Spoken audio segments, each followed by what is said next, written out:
Welcome to the Kindness Project, the podcast designed to share stories of kindness and share how kindness can make positive change in our world, one small act at a time. In this week's episode of the Kindness Project, we talk about Comic-Con, Firefly, and we have part one of our interview with Phil Billingham and David Crozier from the concert Rock for Ukraine.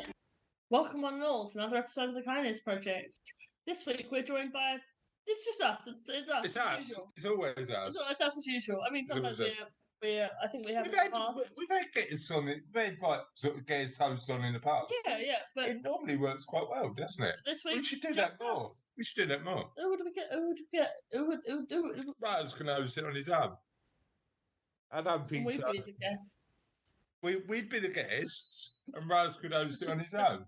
How about that, Raz? Well, you two have been interviewed before, but I've never been interviewed about. We need somebody to interview you, Rose, don't we? That's right. I'm not dynamic enough for that. Well, right, no, but that's not true, Rose. I know that. I mean, think about all the amazing ideas that you've shared on the podcast, including my personal favourite, a clothes shop where you've got to be waiting to get in. Although you did call me late in the week last week and say to me that there's another fan of Norwich. I assumed that there was only one person in the world, particularly who didn't live in Norwich, who thought that Norwich was the best place in the world. If you live in Norwich, you're entitled to think Norwich is good, right? Otherwise, why would you live there?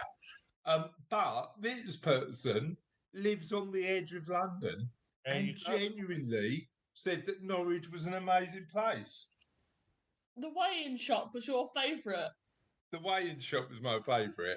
And if we're going to open it, we should open it in what is, according to two people's opinion now, the greatest city in the world. Norwich. So I wondered how long I'd have to pause before Russ said Norwich there. I thought he was going to subvert me and go Chester or East Ham's amazing. East Ham is amazing.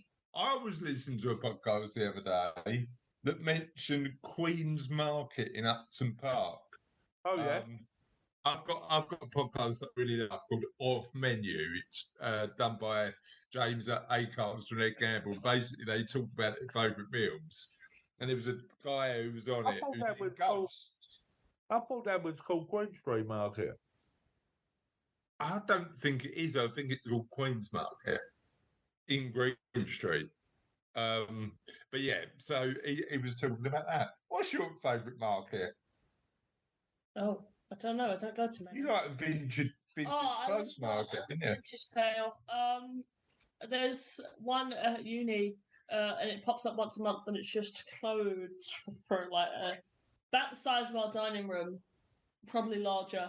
That just pops up, and you take your clothes, you go and weigh them on the scale, and you pay accordingly based on the watch. Yeah. Don't get coats because they're heavy. See, this weighing clothes business is making a resurgence, isn't it? It's making a resurgence. And where are you up to today, Charlotte? Comic-Con. We're going to go to Comic-Con. It's going to be good.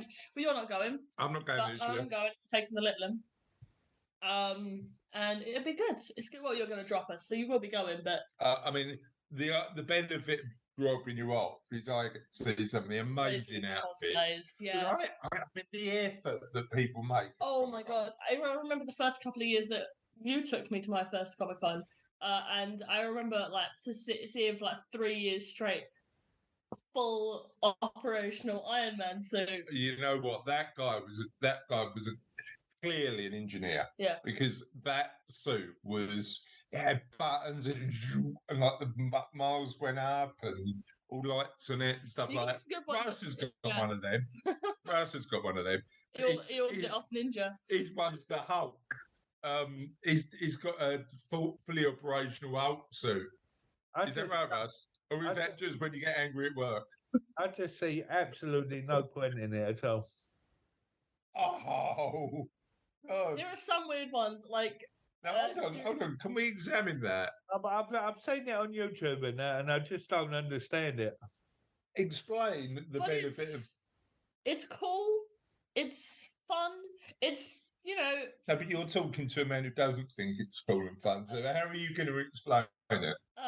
It's a dedicated project wherein you show your appreciation for a piece of media or otherwise work, and you get to be a living experience, part of the fan culture as part of that, as well as having fun, cool outfits. Are you sold, Russ? I'm not convinced. Are you sold? We're to speak in Russell's language. Right, let's say there was a room full of coders. Yeah. And you were all like appreciating each other's work. I mean, this sounds weird, doesn't it? This doesn't sound like an expert. It sounds like a cult.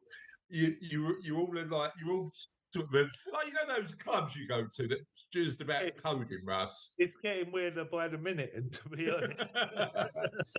I mean, the fact that you are a coding geek and you don't see the benefit of Comic-Con, because normally I those thought things. you didn't see the benefit of cosplay, and I was like, Oddly enough, I met somebody the other day that said to me, through the coding club, that said to me, you should be into anime because you're into coding. And I said, I'm just not.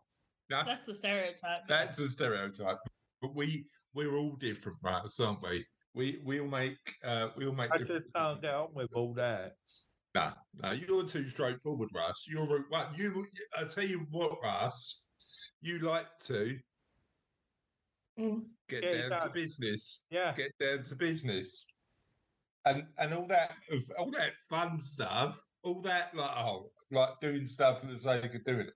That's ain't into it. There was a couple of events on yesterday that would have been cool for me, like some fiction podcast meetups, fan group meetups. Yeah, what ones? The American Archives. I'm wearing one of the t-shirts, and the show's been over for 3 years. But so that was yesterday, was it? Yeah, yesterday. Yeah. Right. Okay, what's on today? You're going to say? I think I'll have a wonder. I've put a couple of things on the schedule, but it's about me and Soph negotiating what we want to go and do. Because I don't want to just drag her around to all the stuff I want to do. Well, I am sure you'll have a great time. Yeah. Tell me what you're writing about in a minute with CharlotteDames.com. I've decided this week. Have you done, what was last week? I didn't do one. Oh, no. That's it. I was thinking about writing one today and putting it up late, but... Russ, look at Rose's face. He's livid. He's livid. I've never seen him so all that time it took me to set up that website, and you've missed 2 weeks. It took him 10 minutes to set that website up, and you're right. No, we need to hold her to account though, because she did really well this year about making sure that she was doing one a week. So, what are you writing about this week? But she has had some big transitions. She packed her house up. Don't make it excuse. You always do this. And she's come back to London. No. Right, you always do this. Do not make excuses for her. Do not do. Oh, God, that is proper uncle behaviour, isn't it? Oh, leave her alone. She's no. My dad behaviour is holding people accountable. She's entitled to have a break. Right. She's at university. She's breaking 24/7. Right. Life's a long break at uni. Right, okay. Really not. Right, so try working for a living. No, right, okay. So what we're gonna do is me and Russ are gonna have a game of the word association game, and then we're gonna stop at some point, and that's what you're gonna write about. What if I've already done it? We'll make sure you haven't. Right, you start. We're going to have a game of Mallet's Mallet, the word association game. You start. Fish. Salmon. Trout. Can you write about trout this week? Yeah, I can write about trout. Right, so... No, what I would like you to write about. Yeah. I've been doing... I've been watching a lot of stuff. Adobe Firefly. Go on. Talk to us about Adobe Firefly. I sent you the video the other day of the generative AI on Photoshop. Yeah. Well, they're doing it totally different places like Midjourney and that. They're ripping it all from their stock imagery, was it? So that Right. there's no copyright issues. They own all the. Okay. Yeah, it's just out of this world, the generative build. I mean, the AI will have an impact on writers, journalists, artists. Yeah, I mean, AI will have an impact on everything over the next 10 years, won't it? Apart from maybe, what's a job that won't be impacted by AI? Well, there might be. There might be like a Fishing? Oh. fishing. Oh, you know what? I'd love to see a robot fisherman. Just like It can happen. Council road sweeper won't be affected by AI. robots could do that in the Robots could next do it easy. 100 years. Easy. Fishing Easy. robots could do it easy. They'd probably do it better because they have like encyclopedic knowledge of. Well, they'll have encyclopedic knowledge of fish, as I will, because you're writing about and fish this migration week. patterns and storm patterns And they could have a sensor as part of their robot heads that spots where the fish are, Yeah. couldn't they? Yeah, I but love that. they'd have to be waterproof, wouldn't they? Well, that's easy, isn't it? Easy. And also, like, they can take more risk because it's not human life, so they don't have to Exactly. worry about storms and stuff. Exactly. They can dive in, catch a shark with their teeth, swim out, and the job done. Why are you shaking your head? Unless they get incentive. What have you got against robot fishermen, Russ? I've got nothing to. What? Right, sorry. Nothing Why against do robot robot fishermen deeply offend you, Russ? I've got nothing against robot fishermen. Oh, you know what? All of our robot fishermen listeners are going to be really annoyed at you right now, Russ. Well, they're not fully robots yet. Maybe there's No, they are. cyborgs and. You know what? Fishing. Can you believe that fishing as a pastime is one of the most popular things to do in the UK? It's so boring, though. Yeah, but it's, you know what? The idea of being out in nature, which we know is good for well-being, being Russ is like, this is like a. He can't get on with that. Can't get on with Comic-Con. Can't get on with fishing. I don't. Can't get on with robot fishermen, Russ. Clearly, he's offended I them. like walking, but just sitting there doing nothing. Just not near a lake with a rod. Just sitting there doing nothing. I can do that at home. And I've got plenty of Wi-Fi. No, but the idea, I think, is sitting but in nature. I mean, I'm not a fisherman, but sitting in nature with something in a tranquil way is I think is what if you're sitting down, most fishermen would say is the bit. What? I don't find that overly tranquil because I'd be upset at the end of the day if I didn't catch anything. Yeah, but you jump in and do it with your teeth, Russ, because you're that like you're that risk. Like, Well, the couple I've temporarily got at the moment. Spear fishing, Russ. How about spear fishing? Spear fishing, I'll give that a go. Spear fishing. Yeah. Yeah. Right. Or net fishing. Mug of the week. Let's do mug of the week. Where are we with the mugs? I am currently drinking coffee out my Chris Wheaty mug. Mm-hmm. Russ has got his collection of the travel mugs that he normally drinks out of. And you've got a Building Legacies mug. Yep. Amazing. That's mug of the week done. Yep. Let's move on. So I've just got a really amazing one that looks like a dustbin. A dustbin, which is really fun. Let's move on to Kindness News. And the first. Oh. Finished. News. And did you get on with that, Russ? Kindness News. Did you get on with that? You didn't like that, did you? I can tell by your face. So it's robot fisherman you don't like. What else? Cosplay. Fishing and the way that Charlotte does Kindness News. And anime. Get on with anime. How do you feel about dogs, Russ? Do you get on with dogs? I don't mind dogs. Oh, we don't mind dogs. He'll like this story then. Neutral. Neutral about dogs. Not overly positive, but he'll cope for a minute. There's a couple he can give or take. Yeah. About a stranded dog who wags his tail with joy as fire crews rescue him from a cliff. How do you feel about that dog, Russ? I love a good story about a dog. Oh, he likes his story already. A stranded dog's tail would not stop wagging with joy as 5 crews reached his perilous perch and rescued him from a sheer cliff face. How do you feel about cliffs? Cliffs are all right. Oh, cliffs are all right. Cosplay, No. fishing, none of that. It's not Cliff Cliffs. Richard. Yeah, I Cliffs versus Cliff Richard. I think I'm going for Cliffs. I've seen you scramble down cliffs. It's very fun to watch. Is it? You know what? There's an amazing cliff up in Arbroath, which you can climb down, and I've climbed down, and you can get really close to the sea, which is amazing.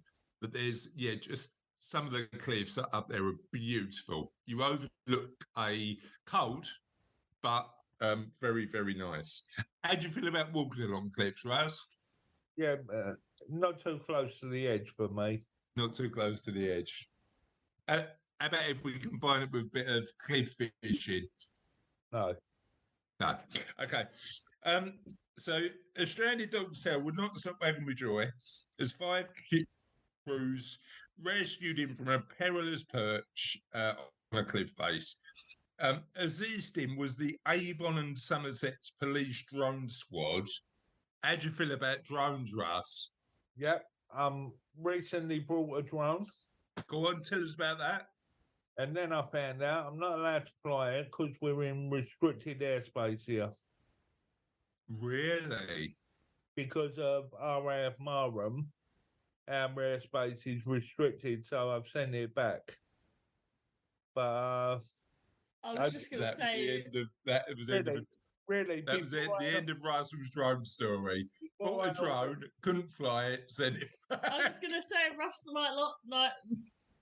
might not like drones because they're just one step away from robot fishermen, aren't they? Exactly. You attach a rod to a drone. What is it, Russ? If you had attached a rod to a drone, what is it? That'd be a cool game at the fun fair, though. Like drone fishing. That'd be Drone fun. fishing, love it. Right. Assisting was the Avon and Somerset Police Drone Squad, which could find the dog and transmit pictures back to the crews at the top of the cliff.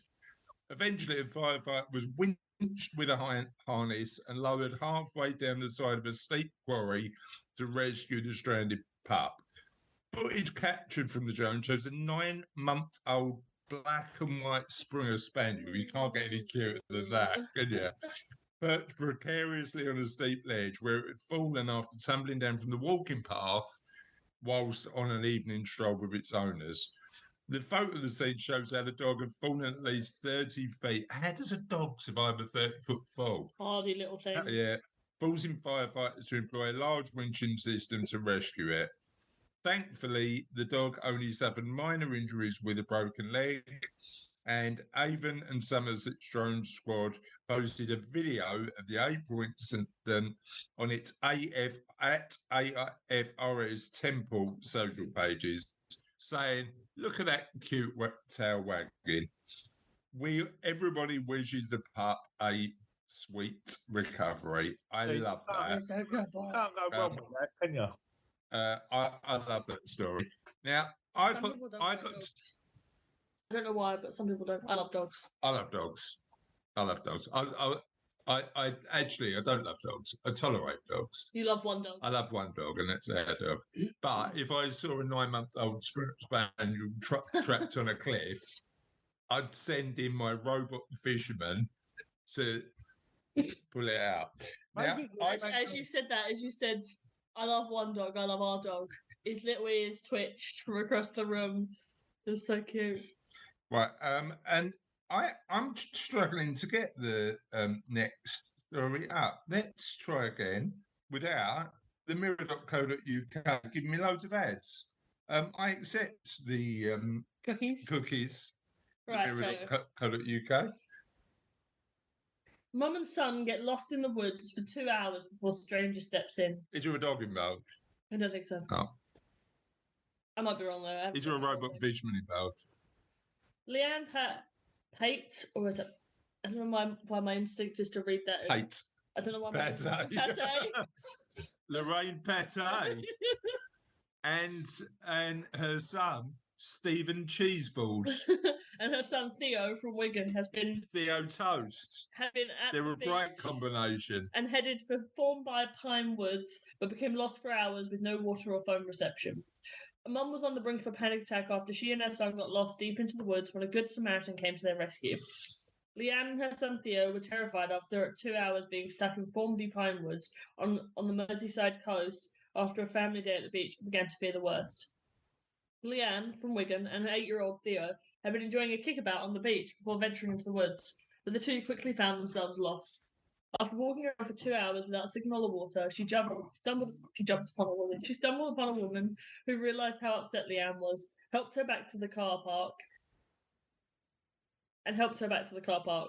There's a grammar mistake in this. That's so rude.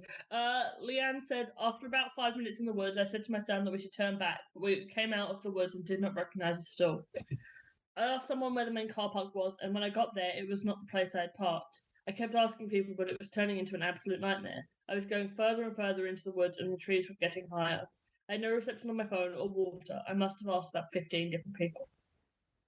The problem for Leanne was she given directions to the Lifeboat Road car park, but she had parked in the National Trust car park. The 41-year-old said that she was close to having a panic attack and was hiding tears from her son when she met Elaine.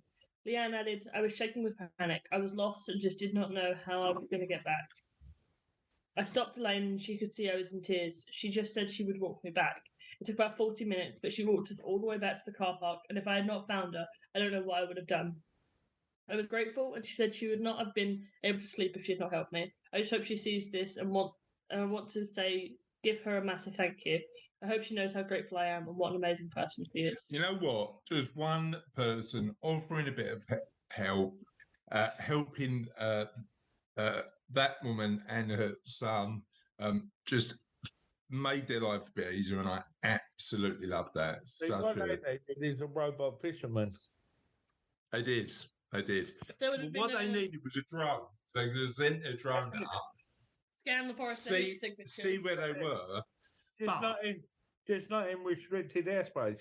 Yeah, exactly. But without the presence of a drone or a robot fisherman, that lady clearly helped a lot. So great work by that lady. This week we've got part one of our interview with David and Phil.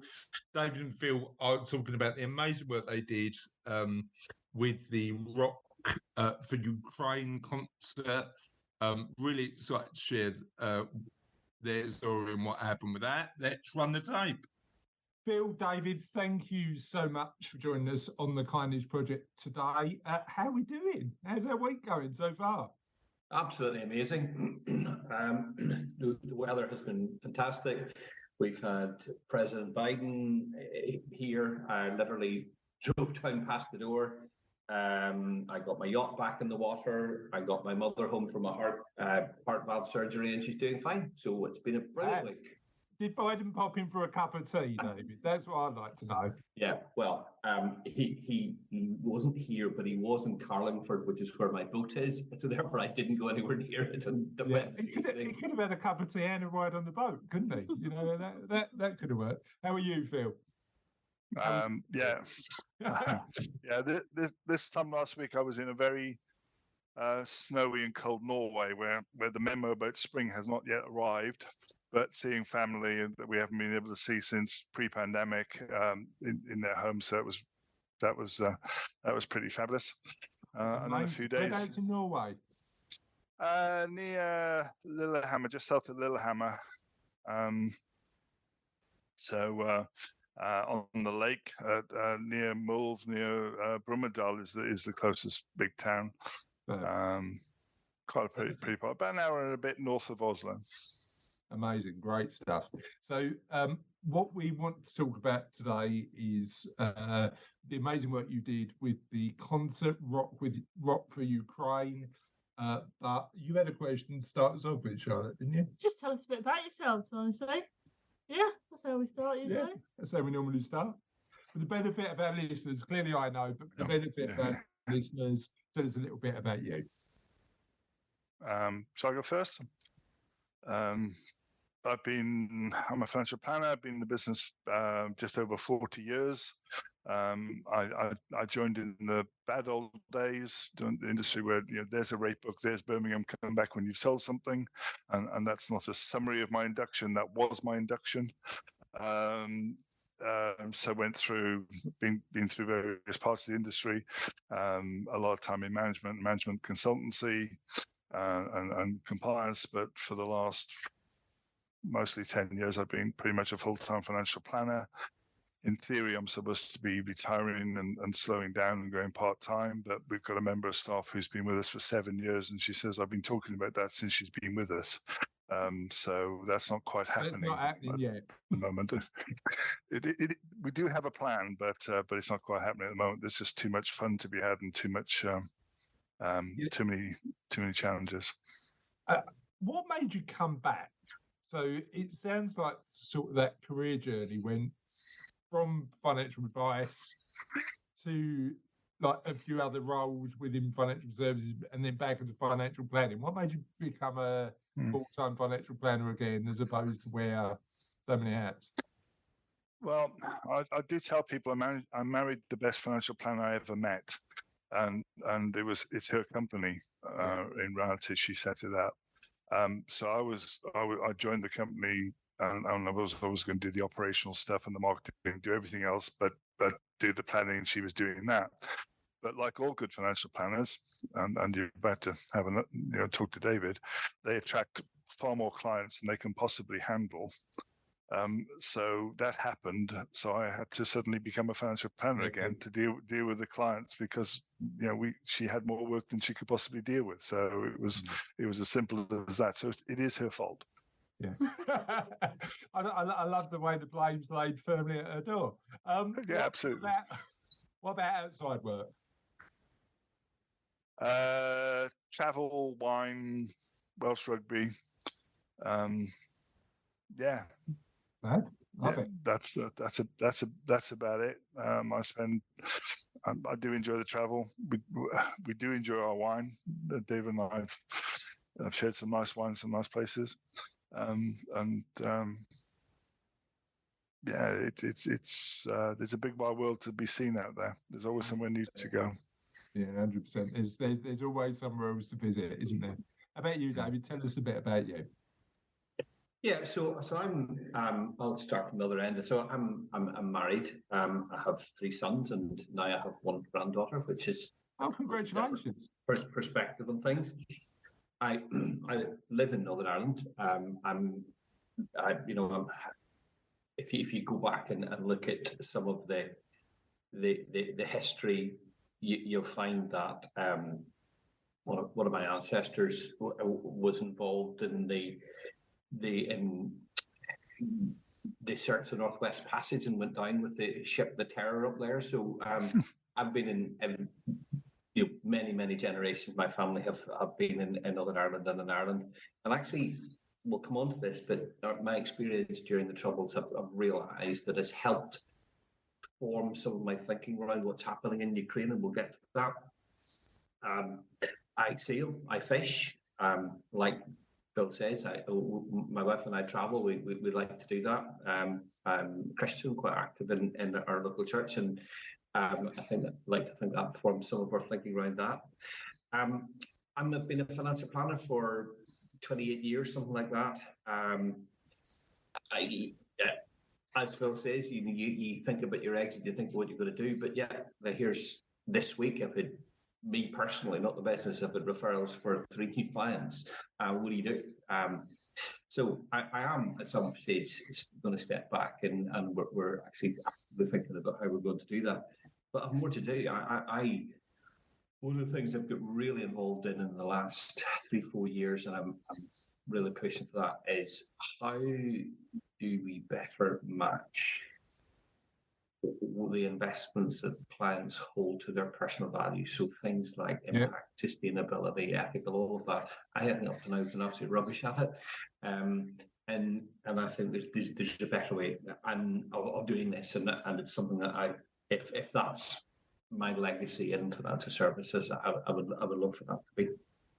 Yeah, it's so. I mean, I'm sort of that element of purpose and values is such a broad area. I'm writing another book at the minute, so I finished the Kindness Project book that we published, and is raising quite a lot of money for charity at the minute, which I'm really I'm really proud about. But the next book is going to be called What Happens Next, and it's going to be all around that. And I think part of it is, so I'm 45, so I've got a bit of time, but part of it is me trying to mentally navigate what might be next in my life, and hopefully writing about it to support clients as well. But purpose and values is such a big area when it comes to that. It's really interesting. So I was having a little look-see on the websites of both Rock for Ukraine and Refugee Support Europe. I was just wondering, what made you start? What inspired Rock for Ukraine? So let me pick that up first, because it'll be a lead into what Phil is going to say. He's got more to say in this than I have. The short answer to that is 4 words: Phil told me to. He phoned me on his way. And he's a big fella as well, Dave. Yeah, exactly. Exactly. No one to argue with him. So he phoned me. He and Shannon were on their way back from Przemysl in the Ukrainian border in Turkey, in Poland. He said, "Right, you're up. You're next. Tag." And it wasn't quite like that, but I'd actually had another couple of conversations as it happened coincidentally with my friend Stephen, who ultimately went to Krakow with me. But that's pretty much how it was. And I love this is analogy. So Phil referred to Welsh rugby, and we'll just not say too much about Irish rugby and Welsh rugby and their comparative merits at the precise moment of time. But there's an analogy that on your own, you can't really do an awful lot, but together you can. So if you're the back and you're running at the opposition line, and they stop you, you're going to stop. So you can't do very much, but it's the 5 guys that come in behind you and drive you forward, and that's exactly what happened. So Phil did that job and raised awareness, and we did it. We raised awareness, but before very few weeks had passed between us, we'd raised about £20,000, with which we were able to make huge use and help the people in Poland, the people in Moldova, and that's where that fed on through into Moldova, refugee support, and ultimately Rock for Ukraine. So, but I think Phil's probably best placed to talk about why it was refugee support and where we got to that.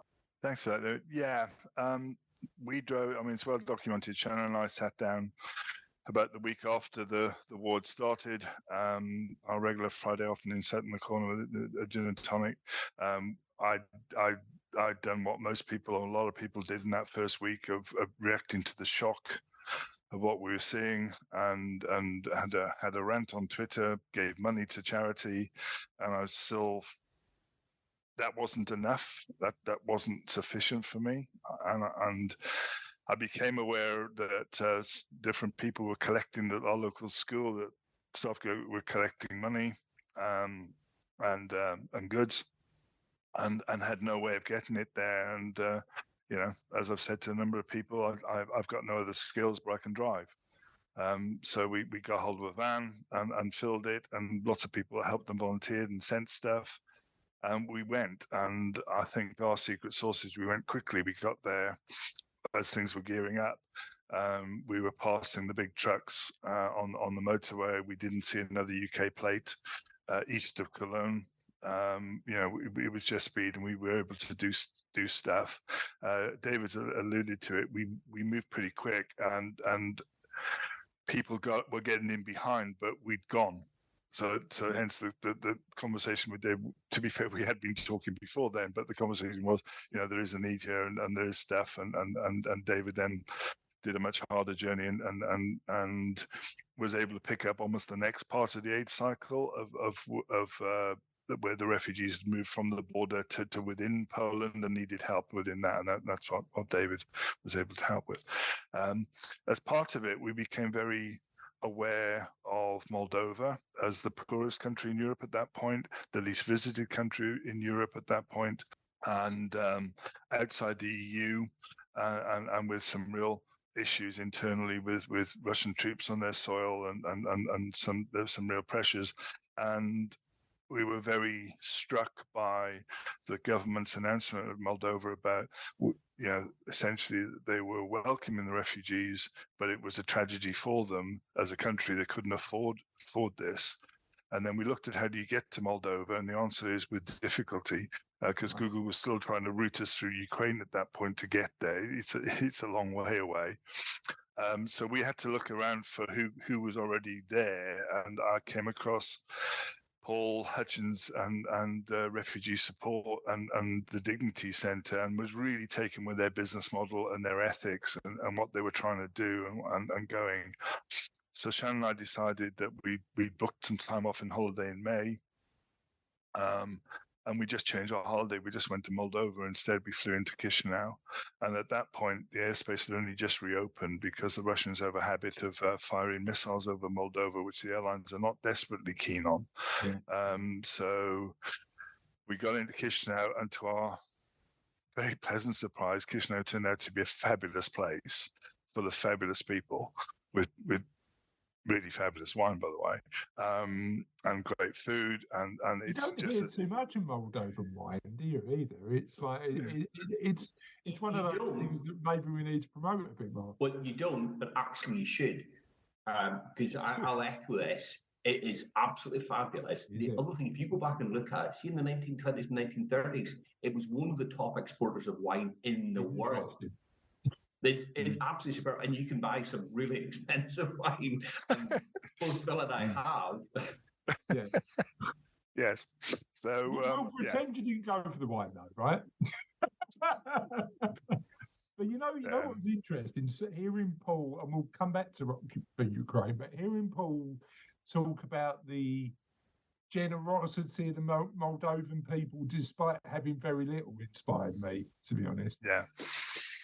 Yes, and it's affected both David and myself. I think one of the things I wasn't expecting a year ago, and the last year has been a lot of unexpected things. I wasn't expecting to have become so fond of Moldova and Chisinau in particular as a place. It really has become part of my life. And David and Gail were over there working the Dignity Centre, and I was supposed to be there, and I couldn't get there.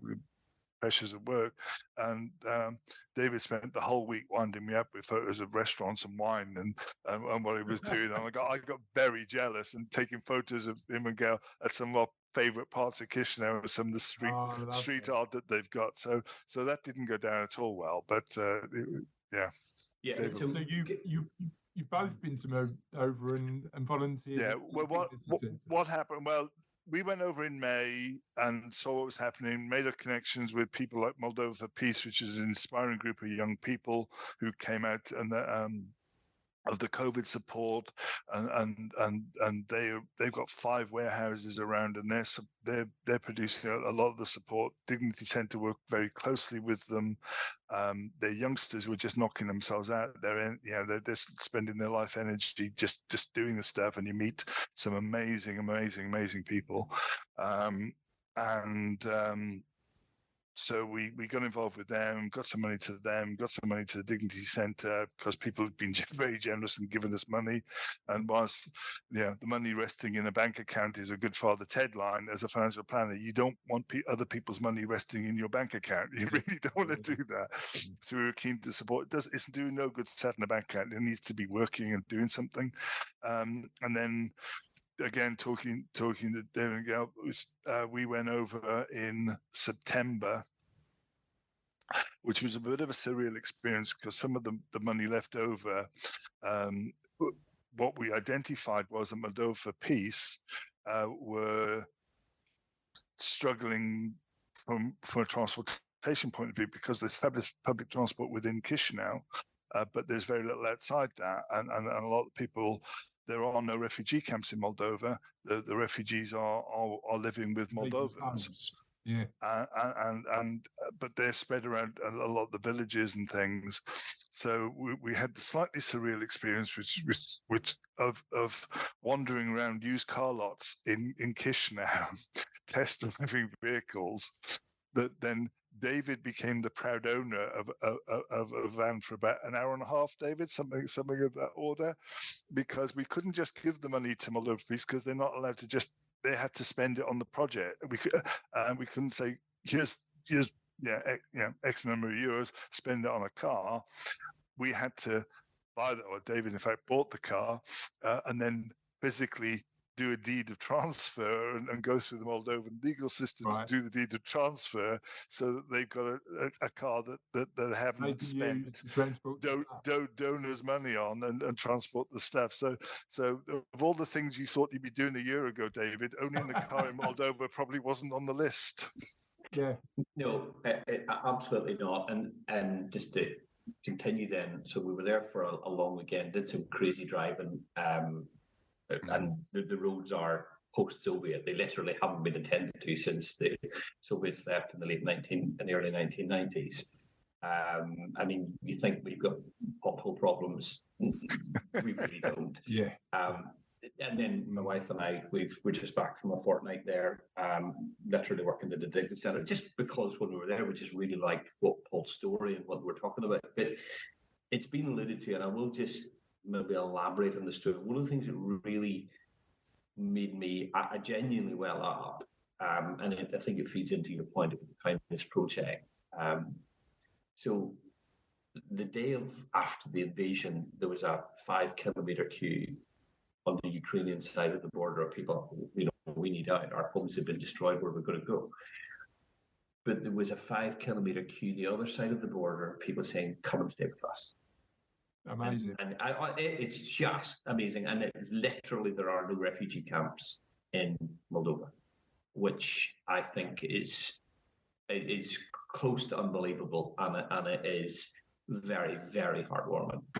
What is it about the Moldovan society, environment, culture that means that exists? Well, so I think... I think a big part of it, and they are just nice, welcoming, warm-hearted people, but they do feel kindred spirits as well. Yeah. So their feeling is we're next, and Putin has been very, very clear about that. Moldova is next. So they feel, well, the Ukrainians are brothers and sisters, aren't they? In the same plight, sort of thing. Yeah, very much so. Very much so, and I think there's a number of factors for me that come together. One of the challenges I think we face with what's happening in Ukraine, leaving aside the political and the military stuff and whatever, because you know what, there's nothing we can do about that. That just is what's happening. The numbers involved are stunning. The population of 44 million in Ukraine, something like 13 million or so are displaced either internally or externally. That's pretty much 1 in 3 of the population. And in all these things, the people it affects the worst are the most vulnerable. It is the women, young kids, it is the old people, and particularly the attacks on infrastructure and things over the winter. That it really hit the vulnerable the hardest, because that's what happens. And it's hard to deal with the concept of 13 million refugees as an individual. That's too big a number. And in fact, when we sat down to take the van going back to Sheshmel, going back all that time ago, it's only a year ago, but it feels like a lifetime. We could only get our heads around it, and the number was much smaller then, by saying, well, 20 families. Let's picture 20 families. What do 20 families need? Well, it's a mum and 2 kids, so they need 3 sleeping bags. They need head torches. They need toiletries. They need sanitary stuff. They need, what do they need for 20 families? And we were able then to focus, and the support we got was based on that. And we were able to take stuff, and through Polish friends, we were able to liaise with the local authority and say what was needed. So we could be quite specific. We weren't trying to solve problems of 1.5 million refugees. We were trying to solve the problem of 20 families. Yeah. I think Moldova, in a way, it's not 20, it's a lot more than that. But Moldova, for me, it's a very clear problem. It's a very clear problem. It's a small, poor country. It's 2.5 million people that's had a wave of refugees. It's been kind and generous. The refugees that have come there have been, again, the most vulnerable. It's under threat. You can box it off in a way and say, right, it's easy to focus on what you can take action and make a difference to that many people. And David and Gail have just had the experience of doing that, of seeing, potentially some of the money that we've raised and donated being used to feed very specific people, and it makes a difference to those. And we're back to the starfish story, aren't we, about the boy on the beach, and it's making a difference to those. It's exactly that story, and David's seen that firsthand.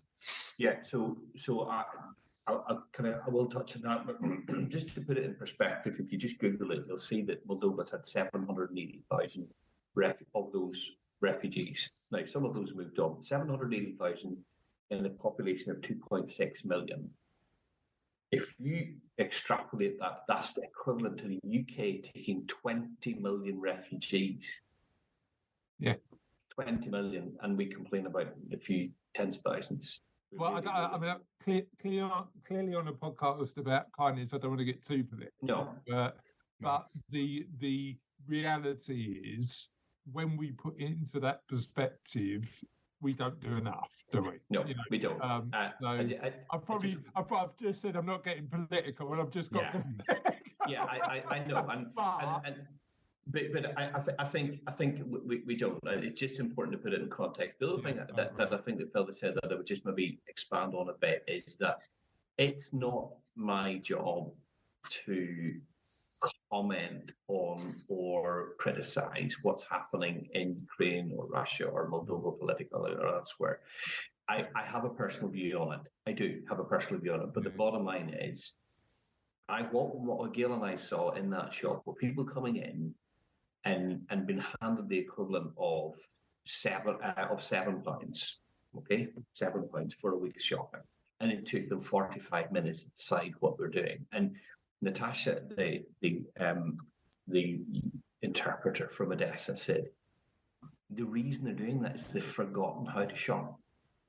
They have been without for so long that they've forgotten that they've been used to getting handouts and told, here's you're getting this. They've forgotten how to shop, and that's what the Dignity Centre does. It gives people the choice and the agency, and therefore the dignity that they had lost, a bit of order within the chaotic lives that they've been forced to lead, and just being treated like a human again, right? Exactly. That element of being treated like a human again, because regardless of how you feel about the politics of it, these are people we're talking about, and we should care. Exactly. But we sort of ventured off the original question. I think. Come on, then. Back to the questions. Well, I mean, it's only a framework. We can ignore it if we want to. So that was part one of the interview with David and Phil. We're going to move on to joke of the week. Are we ready? Yeah. Whenever you're ready. Oh, she's preparing for it. Deep breath, as the Yorkshire Post gives me something I have to accept. Moved away from my joke. What's at the bottom of the ocean and shivers? Roswell and the robot fisherman fell in the sea. No. A nervous wreck. I get no reaction from you, and I get a pity laugh from Russ. I mean, that was a pity laugh. That was I don't know what that deserves, but that deserves us. Hey, Just saying, have a lovely week, and we'll see you next week on the Kindness Project. Bye.